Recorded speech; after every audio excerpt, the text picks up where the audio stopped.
പ്രിയമുള്ളവരെ, ഞാൻ ഹരീഷ് ആർ നമ്പൂതിരിപ്പാട്. മഹാത്മജിയുടെ രക്തസാക്ഷി ദിനമായ ഇന്നൊരു കഥ കേൾക്കൂ. പുഞ്ചിരിയുടെ ശാന്തത. ആ പ്രദേശത്തെ വലിയ ഗ്രാമങ്ങൾ തമ്മിൽ കടുത്ത ശത്രുതയിലായിരുന്നു. അതിരുകളിൽ വഴക്കിൻ്റെ നിഴൽ പതിഞ്ഞു നിന്നു. അയൽ ഗ്രാമവാസികളായ രണ്ട് വിഭാഗക്കാർ നിസ്സാര കാര്യങ്ങൾക്ക് വരെ വഴക്കിട്ടിരുന്നു. വാക്കുകൾ കൊണ്ട് ആരംഭിച്ച യുദ്ധം കല്ലും വടിയും ഉപയോഗിച്ച് തുടർന്നു.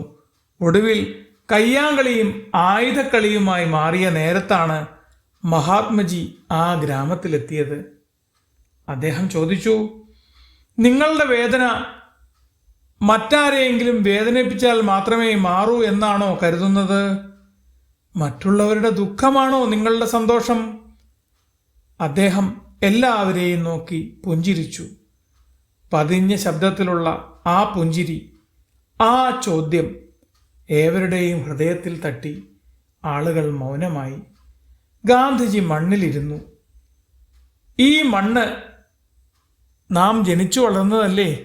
നിങ്ങളെയെല്ലാം ഒരുപോലെ പോറ്റിയ മണ്ണിൽ ഇന്ന് രക്തം ചൊരിയാൻ പോവുകയാണോ?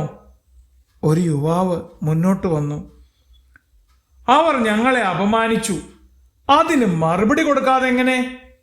വാക്കുകൾക്ക് കടുപ്പം, കണ്ണുകളിൽ തീ. ഗാന്ധിജി ചെറുചിരിയോടെ പറഞ്ഞു, അക്രമം അതിനുള്ള മറുപടിയാണെങ്കിൽ നാളെ ഇതിലും വലിയ അക്രമം വരും. പക്ഷേ ക്ഷമ മറുപടിയാണെങ്കിൽ അത് ഒരുപാട് മനസ്സുകളിൽ മാറ്റമുണ്ടാക്കും.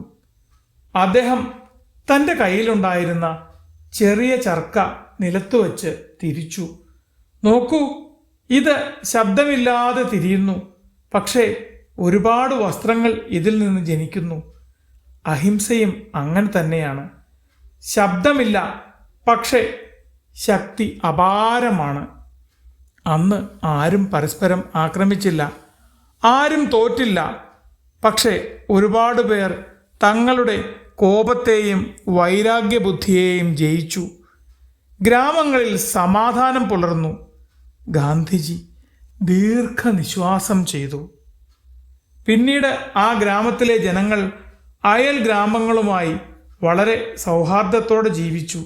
ഗ്രാമത്തിന് പുരോഗതി ഉണ്ടായി.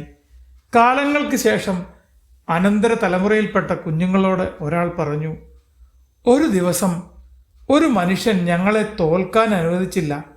അദ്ദേഹം ഞങ്ങളുടെ ഹൃദയങ്ങളെ കീഴടക്കി, അഹങ്കാരത്തെ ജയിച്ചു. അങ്ങനെ ഞങ്ങളെ മനുഷ്യരാക്കി. ആരാണ് ആ മഹത് വ്യക്തി? കുഞ്ഞുങ്ങൾ ചോദിച്ചു. ചുവരിലുള്ള ചിത്രം ചൂണ്ടിക്കാണിച്ചുകൊണ്ട് അയാൾ പറഞ്ഞു, ഇദ്ദേഹമാണ് ആ മഹാത്മാവ്.